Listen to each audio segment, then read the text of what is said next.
I'm not serving him, the flight attendant snapped, yanking the meal tray back before the young boy could even touch it. Gasps rippled through the first-class cabin as 2-year-old Julian, a quiet black kid, froze in humiliation.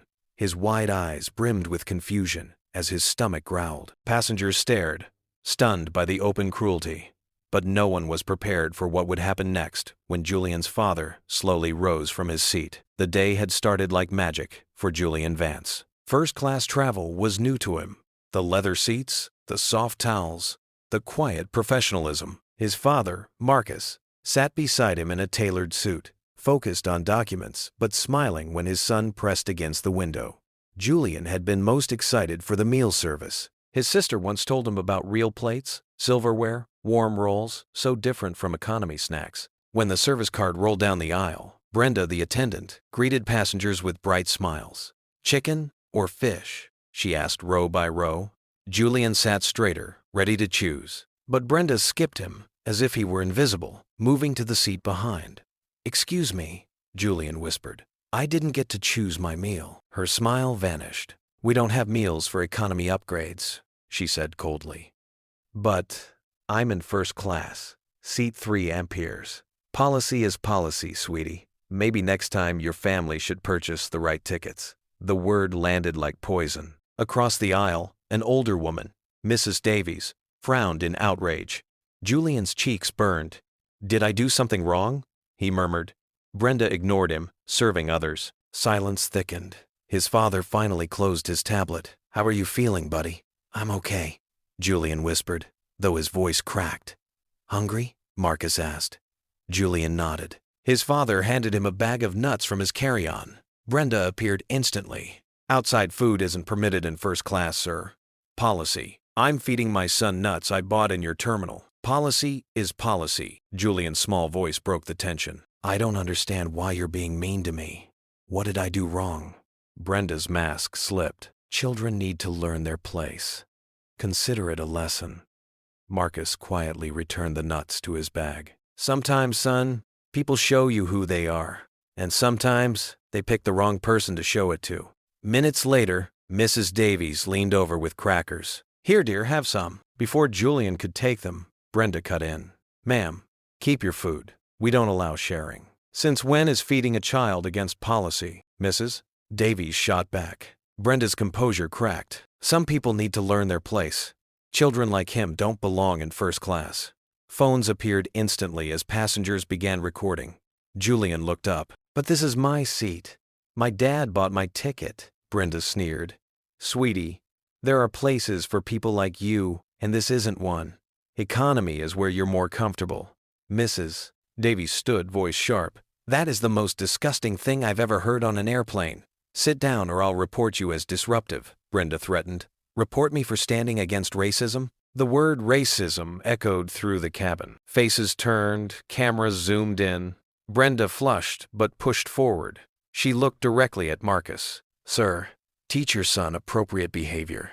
Privileges come with expectations." Silence. Then Marcus rose slowly, his presence commanding, the quiet weight of authority settling over the cabin. Passengers leaned forward, phones steady. "Sir, if you have something to say," Brenda began. "My name," Marcus said softly, "is Marcus James Vance." He let the name sink in. Business travelers glanced at one another, recognizing it. "I am the Chief Executive Officer of Transglobe Airlines." The cabin exploded in whispers. Brenda's face drained of color. "This is my airline," Marcus continued. "My planes, my employees, and you have just spent 40 minutes humiliating my son." He pulled out his phone, pressing speed dial. "Jim, it's Marcus! Patch me to security at San Francisco!" "We have a personnel situation." Brenda staggered, eyes wide. Marcus looked at her directly. "You told my child he didn't belong here. You denied him food. You spoke words of racism in front of witnesses. You are terminated. Effective immediately." Gasps rippled again. Phones captured every second. The evidence undeniable. Brenda's lips trembled as she tried to respond, but no words came. Julian tugged his father's sleeve. "Dad, does this mean she can't work here anymore?" Marcus placed a hand on his son's shoulder. "It means actions have consequences, buddy. And some lessons are best learned the hard way." But the moment was not finished. One passenger in the back, a man in a navy blazer, stood abruptly. "Mr. Vance," he said, his voice low but cutting. "Perhaps you should check your own records before preaching about prejudice." Every head turned. Phones swung toward the stranger. Julian froze, clutching his comic tighter. Brenda's terrified expression twisted into something almost triumphant. Marcus narrowed his eyes. "And who might you be?" The man smirked. "Someone who knows. This isn't the first time Transglobe's leadership has turned a blind eye." The cabin buzzed with whispers. Cameras kept rolling. At 37,000 feet, justice had begun, but the truth was only starting to surface. Marcus locked eyes with the man in the navy blazer, his voice calm but edged with steel. "You've made a bold accusation. If you know something, say it now." The man stepped forward, steady and deliberate. "Name's Daniel Cross. I was a regional manager at Transglobe until last year. I resigned after watching good employees of color pushed aside for promotions. The airline has a history of sweeping prejudice under the rug. Don't stand here pretending this is the first time." Murmurs rippled through the cabin. Some passengers lowered their phones, suddenly conflicted. Marcus didn't flinch, though his jaw tightened. "If you have proof, Mr. Cross, present it. Otherwise, your words are slander." Cross smirked. "Oh, I have proof. Emails, documents, meetings you chaired." "You may fire her." He gestured at Brenda, who stood trembling. "But the rot runs deeper, and you know it." Julian clutched his father's sleeve. "Dad, is it true?" His small voice carried louder than he intended, piercing the cabin. Every eye turned back to Marcus. For a long moment, the CEO said nothing. The engines hummed in the silence. Finally, Marcus spoke, his tone low, steady. "I will not claim this company is flawless. We are human. We make mistakes. But I have fought for fairness my entire career, and I will not let this moment turn into theater without truth." He faced the passengers directly. "What you saw today was cruelty, racism in its rawest form. Whether it exists elsewhere in Transglobe will be investigated thoroughly. And I give you my word, heads will roll if this company has failed its own values." Cross's smirk faded. "Words, Mr. Vance.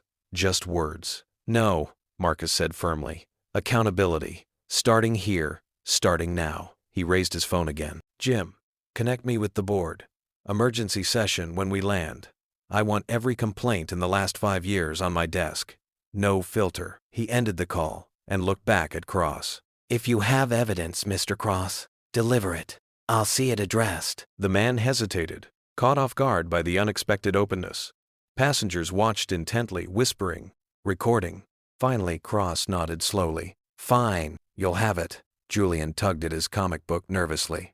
"Dad, are you in trouble?" Marcus crouched beside him, lowering his voice. "Sometimes, son, standing for what's right means people will challenge you.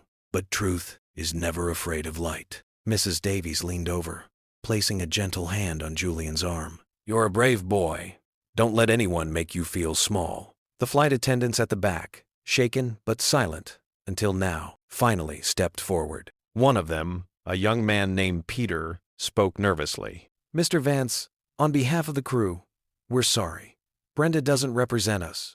We should have stepped in sooner." Marcus gave him a curt nod. "You'll each have the chance to speak when we land. Integrity means nothing without action." The cabin had shifted. Fear was replaced by a solemn weight. Brenda sat slumped against the galley wall, face pale, eyes darting. She muttered weakly, "I was only following policy." Marcus straightened, his voice cutting like a blade. "Policy does not excuse cruelty. Not today, not ever. Ladies and gentlemen, this is your captain. We're beginning our descent into San Francisco. Please return to your seats and fasten your belts." But no one relaxed. Phones remained poised. Passengers alert. Something had changed forever in that cabin. As the wheels touched down, police officers and airline executives were already waiting at the gate. Cameras from local news crews flashed as passengers filed out, recounting the shocking events. Brenda was escorted away, her career finished. Cross walked confidently, carrying a folder of documents, and Marcus, hand resting on Julian's shoulder, walked into the glare of accountability. Outside the terminal, reporters swarmed. Questions flew. "Mr. Vance, is Transglobe racist? Will you resign? What happens next?" Marcus raised his hand. One truth today. A boy was humiliated on my plane. That ends now. I will not hide.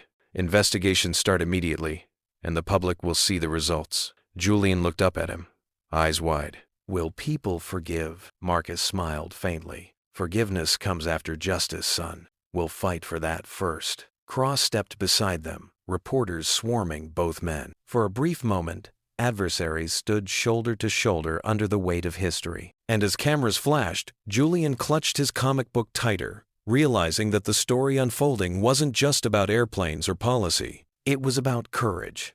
The courage to face prejudice, the courage to admit failure, and the courage to change. At 37,000 feet, justice had been demanded. On the ground, it was only beginning.